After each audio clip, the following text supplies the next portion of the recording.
안녕하세요. 고용노동부 직업상담원 데뷔 영상. 오늘은 입사지원서 자기소개서 작성법 두 번째 시간이에요. 좀 더 심화 버전으로 준비를 해봤는데요. 일전에 문항별로 대략 이렇게 씁니다라고 하는 가벼운 전체적인 흐름 같은 것들을 설명드리면서 제가 어떻게 이렇게 좀 빠르게 혹은 자연스럽게 쓸 수 있는지 혹은 논리적으로 쓸 수 있는지 스타그법을 따로 알려드리겠다고 말씀을 드렸어요. 오늘은 그 내용 다룰 겁니다. 무엇보다 직업 상담원 여부를 떠나서 비즈니스 글쓰기, 기본적인 글쓰기는 직장인이라면 60%의 이상의 업무가 뭐 보고서 쓰기다라는 말도 있듯이 기본적인 소양이기도 하고요.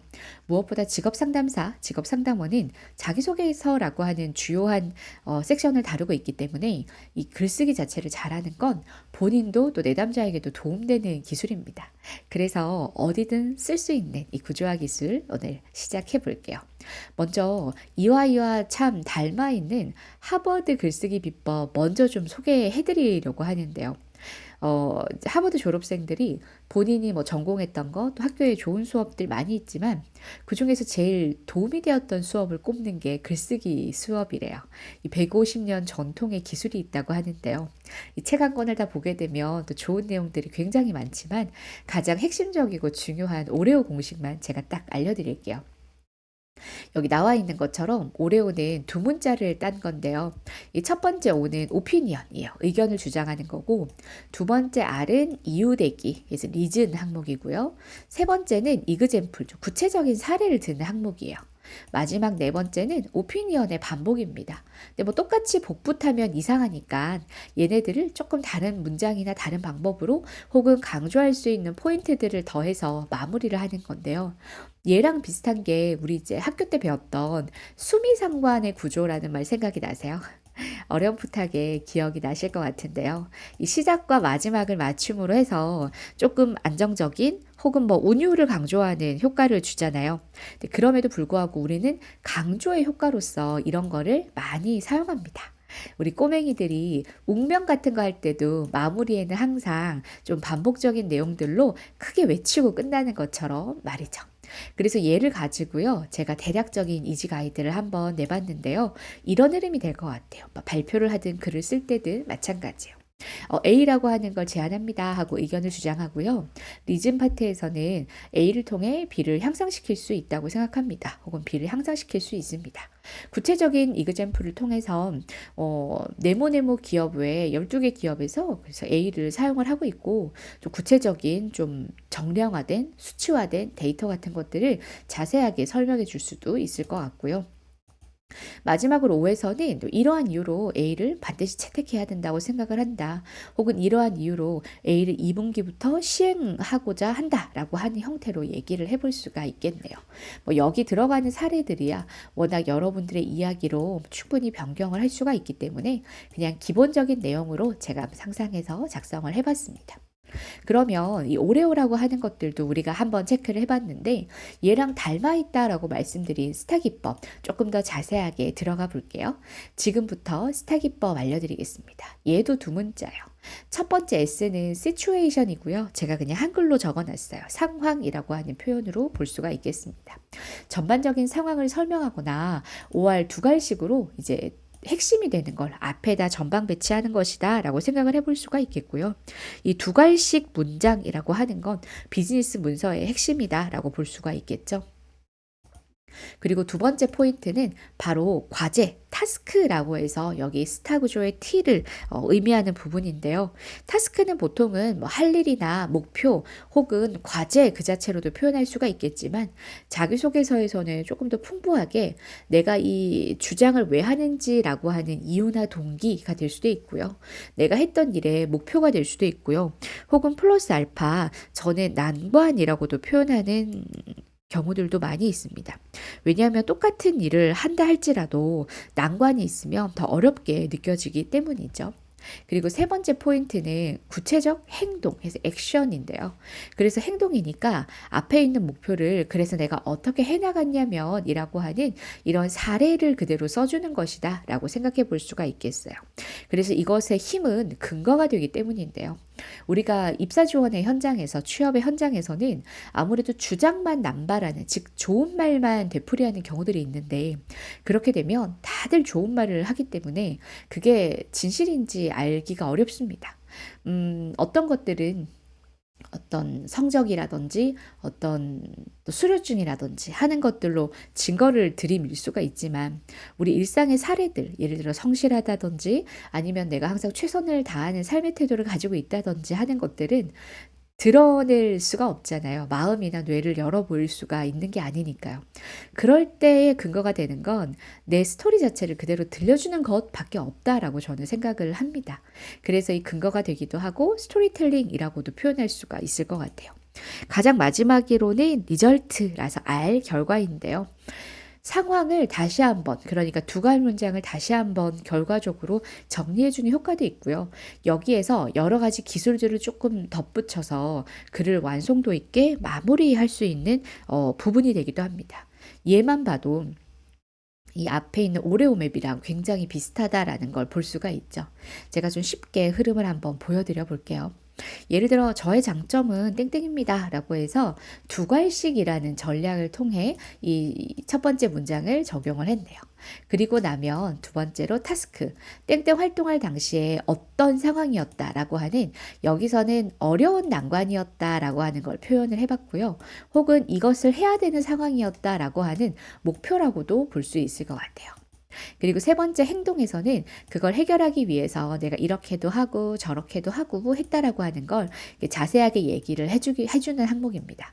참고로 분량이 이 부분이 제일 많겠죠. 구체적인 설명을 하는 거기 때문에 얘가 만약에 한 줄이고 얘가 한 줄이면 얘는 한 세네 줄 될 거고요.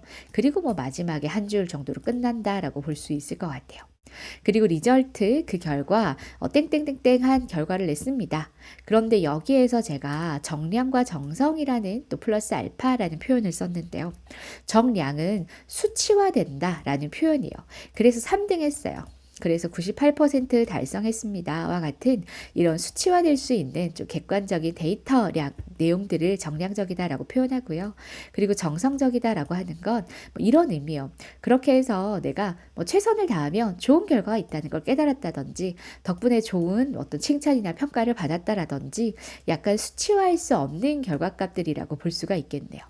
그리고 여기서 플러스 알파는 크게 이제 두 가지로 나눌 수가 있겠는데요. 이렇게 해서 내가 무엇을 깨닫고 배웠다. 정성에서도 한번 언급이 됐는데 그런 필링에 초점을 맞추어서 마무리를 할 수도 있고요. 이거를 입사 후 포부로 연결을 할 수도 있겠죠. 이러한 자세를 바탕으로 내가 입사 후에도 이렇게 일하겠다라고 하는 걸로 마무리하면 되겠습니다. 그럼 이 형태를 가지고 제가 좀 더 자세한 이 스타 구조화가 적용된 사례 실제로 보여드릴게요. 네, 이런 사례를 한번 가지고 와 봤는데요. 이거는 모 공공기관에서 실제 사용을 했었던 자기소개서의 항목입니다. 최근 3년인의 경험 중에서 예상치 못했던 문제로 인해 계획대로 일이 진행되지 않았을 때 책임감을 가지고 적극적으로 끝까지 업무를 수행해내어 성공적으로 마무리했던 경험이 있으면 기술해달라 500자입니다. 라고 단서가 조항이 달려져 있죠. 여기에서도 너무 좋은 내용들이 있어서 몇 가지 좀 체크해 보면 최근 3년인의 경험이라고 해서 먼저 제한을 걸어놨어요. 즉 성인을 기준으로 했을 때 너무 옛날의 일들을 꺼낸다는 건 최근에 했었던 일이 없다라는 의미가 될 수도 있고 아무래도 성인기 이후에 혹은 직장생활 적어도 대학생활 이후의 것들을 통해서 좀 난이도가 있는 최근의 경험들을 다루어 달라라고 하는 의미를 볼 수가 있어요. 그러면 이러한 단서가 없다 할지라도 다른 자기소개서도 가능한 이렇게 최근 경험을 쓰는 것이 맞습니다. 단 예외는 있는데요. 오늘은 예외는 제가 설명드리진 않고요. 일단은 큰 맥락에서만 말씀을 드릴게요. 또한 예상치 않은 문제로 인해 계획대로 일이 진행되지 않았다. 모든 문제는 예상하지 못했기 때문에 문제라고 하죠. 그래서 오히려 얘는 좀 쉽게 적용을 할 수가 있겠고요. 대신에 요 정도는 할 수 있을 것 같아요. 예상을 했던 문제라든지 별로 크게 진행이 막 되게 망하진 않았지만 망한 적이 없을 땐 어떡합니까? 그래서 예상을 했던 문제 혹은 크게 망하지 않았던 문제이지만 나 예상하지 못했어 정도로 쓰는 건 저는 무난한 상황이라고 생각을 합니다. 그리고 여기에 뒤에 보면 책임감, 적극성이라고 하는 중요한 키워드 단서가 붙어 있죠. 뭐 똑같은 단어로 써도 되지만 이것과 유사하게 책임감을 느낄 수 있는, 적극성을 느낄 수 있는 사례나 행동이 드러나야 된다는 것이라는 거 굉장히 중요하고요. 책임감의 또 다른 표현은 끝까지 업무를 수행한다라는 거로 볼 수가 있겠죠. 단 여기서 또 하나 체크해 볼 수 있는 것 중에 하나가 성공이어야 해요. 즉, 실패 사례를 물어보는 경우도 있는데 여기서 묻는 건 성공적으로 마무리했던 것, 결과나 퍼포먼스가 좋았던 것, 있었던 것, 망하지 않았던 것을 얘기해라 라고 하는 걸로 생각해 볼 수가 있겠습니다. 굉장히 사소하지만 이 항목 분석하는 것도 좋은 어떤 단계이죠. 중요한 단계죠. 그러면 첫 번째 S, situation 어떻게 썼는지 한번 볼게요. 제가 이 사례는 다 재가공을 한 거기 때문에 특정인을 지칭하지 않습니다. 그래서 한번 상세하게 살펴보겠습니다. 뭐 2020년도에 땡땡 동아리 팀장으로 활동했다라고 하는 간단한 상황 설명 형태의 첫 문장을 쓸 수도 있고요. 밑에 보면 제가 두 갈 핵심 문장을 앞에다 배치하는 형태로 쓸 수 있다라고도 말씀드렸는데요. 2020년에 땡땡 동아리 팀장으로 활동하면서 동아리 폐지를 막은 경험이 있다라고 하는 형태로 접근을 하면 어떤가요? 여기에서는 완벽하게 이제 결과를 그냥 초반에 때려준 거죠. 그러면 읽는 사람 자체가 동아리 폐지막은 썰을 얘기하려고 하는구나 라고 생각을 하기 때문에 정말 이 뒤의 내용들이 좀 산으로 간다 할지라도 내용의 주제가 일관성 있게 느껴질 수 있는 장치가 되기도 합니다. 그럼 첫 번째 이 시츄에이션은 이렇게 작성을 하는 것이다 라고 체크를 해보겠고요. 두 번째 타스크 어떻게 쓸 수 있을까요? 당시에 예산 때문에 동아리 수가 학교에서 제한이 된 거예요. 그래서 10명 이하 동아리는 해체될 수 있는 상황인 겁니다. 그래서 나는 팀장이라서 동아리원을 추가 확보해야지 라고 하는 목표를 세우게 됐다라고 하는, 내가 이거를 왜 했냐면, 왜 해야 되냐면, 당시 뭐가 가장 어려웠냐면, 당시 내가 목표가 뭐였냐면 이라고 하는 걸 자연스럽게 내포하고 있어요. 단 이 질문에 따라서 타스크는 등장하지 않을 수도 있긴 한데요. 가능한 내가 쓴 글에 왜 했냐면, 당시 목적이나 목표가 뭐였냐면, 당시 뭐가 어려웠냐면 이라고 하는 게 좀 기술적으로 들어가게 되면 똑같은 사람들이 경험은 또 한편으로는 비슷비슷하거든요. 그런 데서 조금 더 플러스 알파가 될 수 있는 요소가 되기도 합니다. 이렇게 해서 두 번째 문장 작성을 하게 되고요. 그러면 분량적으로 가장 많은 구체적인 행동, 액션을 보면요. 가장 먼저 많은 대상을 만날 수 있도록 우리 이제 대숲 같은 거 있잖아요. 내부 SNS를 통해서 동아리 활동사항 같은 거 이런 거 직접 영상 제작해서 올리고, 또 지인들을 통해서 동아리 가입 안 한 애들 찾아다니면서 이 가입하면은 어떤 혜택을 줄 수 있는지 알리고, 또 대상자별로 똑같은 거를 알리는 게 아니라 너는 뭐 이런 게 필요해? 너는 저런 게 필요해? 라고 하는 걸 분석해서 적합한 장점들을 제안을 해서 효과가 좋았다라고 하는 걸 좀 더 자세하게 쓴 항목입니다. 뒷부분은 제가 일부 삭제를 했는데요. 결과적으로 행동이 삭제를 한다 할지라도 가장 길다라고 하는 것도 시각적으로 보여지죠. 그럼 그 결과 어차피 두갈 문장에서 우리 동아리 그렇게 해서 폐쇄 막았어요 라고 얘기를 했기 때문에 그 결과 동아리 폐쇄를 막았다라고 하는 내용을 복붙의 느낌이 아닌 또 다른 표현으로 하고 있는 거예요. 그 결과 12명 모집해서 동아리 유지할 수 있게 됐고요. 또 하나 플러스 알파 혹은 정성적인 평가로서 팀장으로서 역할을 다했다는 평가와 함께 나 한 해 더 팀장으로 추천을 받았어. 그리고 플러스로 되어 있는데 글을 쓰다 보면 너무 결과에 많은 어떤 글을 비중을 배치할 필요는 없지만 한두 줄 꼭 늘려야 할 때 있잖아요. 글자 수가 조금 모자라. 그럴 때 여기에서 정량적인, 정성적인 플러스 알파, 그러니까 깨달은 점이나 교훈 같은 것들 혹은 입사 후 포부 같은 것들이 더해지게 되면 분량이 늘어나잖아요. 그래서 좀 기술적으로 쓸 수도 있다라는 의미로 제가 플러스로 마무리를 해 두었습니다. 이렇게 스타 구조가 이 형태로 진행이 된다는 것 한번 살펴봤는데요. 그러면 우리의 직무기술서를 보고 우리 사례로도 한번 적용을 해봐야겠죠. 이거는 제가 글로 쓰는 게 조금 더 몰입도가 있을 것 같아서 빈칸을 좀 만들어 가지고 왔습니다. KSA의 애티튜드, 태도 항목에 보면 객관적이고 가치 중립적인 태도 이런 식으로 한번 리뷰를 해드렸었고요. 이 중에 더는 변화하는 정보에 신속하게 대응하는 자세를 가지고 한번 스타 구조로 써볼게요. 여러 사례 중에 여러분들의 실제 사례 중에 특히나 직업 상담을 하신 적이 있으시다면 혹은 이런 업무 경험이 있으시다면 우리 코로나 상황을 떠올리지 않을 수가 없죠. 그래서 그때를 유사한 경험을 했을 것 같아서 제가 가상으로 한번 실제 경험이기도 하고요. 작성을 해볼게요. 대략적으로 비즈니스 문서 작성할 때는 약간 시기적인 것들을 꼭 작성해 주기를 권장을 합니다. 자연스럽게 시츄에이션 상황을 더 명료하게 표현하는 방식이 되기도 하고요. 2020년에 비대면 상담을 비대면 조금 더 비대면 채널로 120명의 내담자를 상담한 경험이 있습니다. 굉장히 결과적이기도 하고요. 정량적인 120명이라고 하는 게 있어서 굉장히 집중이 잘 될 것 같아요. 조금 다른 결로 나간다면 2020년 비대면 상담을 완벽하게 수행하기 위해 다양한 노력을 기울인 경험이 있다. 어떠세요? 어떻게 써도 상관은 없어요. 이거는 자기 사례에 맞추는 거이기도 하고 정답이 없는 항목이거든요. 이제 그럼에도 불구하고 그냥 자기 스타일대로 혹은 질문에 적절한 걸로 쓰시면 훨씬 좋겠죠. 질문 자체가 좀 정량적이거나 직무적인 거를 얘기를 한다면 오히려 이런 120명 같이 정량적인 느낌이 좋을 것 같고요. 성격이라든지 혹은 좀 정성적인 측면을 물어보는 질문이라고 하면 밑에서 있는 상담을 완벽하게 수행하기 위해 다양한 노력을 기울였다라는 형태가 더 적절할 수 있을 것 같아요. 이거는 정답이 없으니까 자기 스타일대로 작성을 하시면 되겠습니다. 그러면 타스크 써볼까요? 뭐 여러 가지가 있겠지만 뭐 똑같죠. 저도 그때 기억이 나는데요. 당시 급작스럽게 업무 방식이 혹은 상담 방식이 변경이 되어 적응하기가 좀 힘들었다. 잠깐 말씀드리면 제가 그때 하고 있던 수업이 있어가지고 쉬지 않고 코로나 상황에서 비대면으로 바로 업무를 시작했거든요. 그래서 진짜 힘들었어요. 똑같은 업무가 곱하기 2, 3배의 시간이 들어갈 만큼 어려웠었는데요.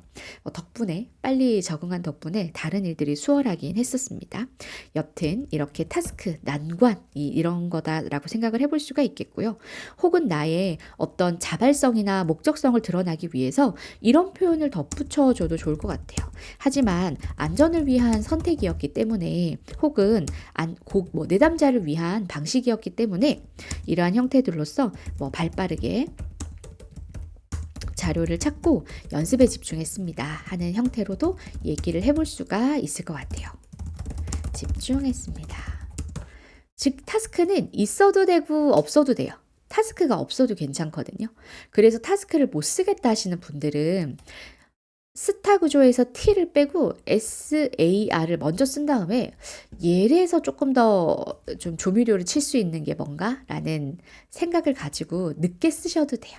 저는 일상에서도 실제 연습을 많이 하기 때문에 이게 굉장히 빠르게 적용이 되는데요.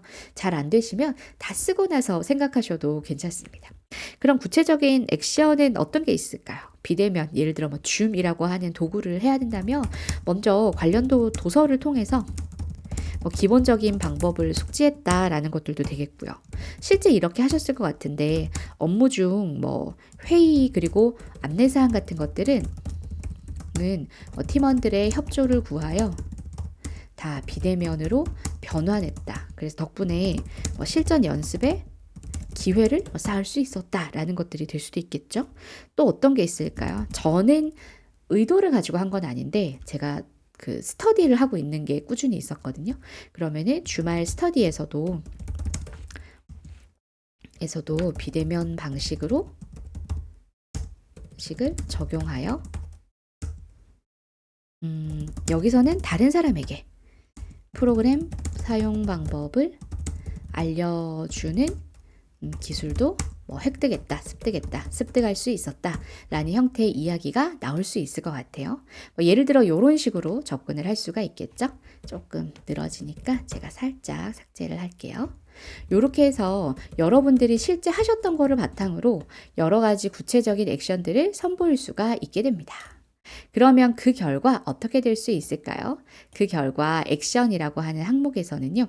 그 결과 리절트라고 하는 항목에서는 그 결과라는 말은 써도 되고 안 써도 됩니다. 그래서 그 결과 땡땡 프로그램을 원활하게 다룰 수 있었고 편안한 상담 혹은 안전한 상담을 할 수 있는 계기가 되었다. 할 수 있게 되었다. 하는 식으로 마무리를 할 수가 있겠죠. 혹은 여기에서요, 이런 것들도 해볼 수 있을 것 같아요. 실제 뭐 하나 잘 쓰면 우리 집단지성이라고 표현을 하는데 나만 쓰고 땡 하지 않는 경우들이 많죠. 그래서 본 내용을 바탕으로 매뉴얼을 제작해서 우리 팀원들과 공유를 했다 하여 모든 팀원들이 원활하게 이렇게 잘 쓸 수 있게 되었다라고 하는 형태로도 할 수가 있겠고요. 간단하게는 덕분에 비대면으로도 내담자와 원만한 상담 진행할 수 있었다 하는 형태들로서 마무리를 할 수 있을 것 같아요. 이거 자체가 정답이 있는 것이 아니고 이 중에서 여러분들이 실제 하셨던 거, 질문에 맞는 걸로 사용을 할 수 있는 흐름이 될 수 있겠습니다. 보면 STAR이라고 하는 걸 제가 지금 써놓고 작업을 했잖아요. 실제 저는 이렇게 씁니다. 이렇게 쓰고 대신에 워낙에 익숙해진 상황이라서 STAR의 구조가 머릿속에 있으니까 그냥 쓰면 이렇게 돼요. 그래서 여러분들께서도 이러한 도구라고 표현을 할 수가 있겠는데요. 기술 하나를 알게 되면 그냥 한 번 보는 걸로 끝내시지 마시고, 특히나 우리는 이거 많이 써야 되니까 내 일상의 많은 것들에 STAR이라고 하는 스타기법을 좀 녹여내셔서 많이 적용해 보셨으면 좋겠습니다. 그러면 이 아이를 바탕으로 제가 추후에는요, 경력기술서 작성하는 방법 알려드릴 거거든요. 꼭 여러분의 일상의 연습이 함께 이루어지기를 권장합니다. 그럼 화이팅 하세요.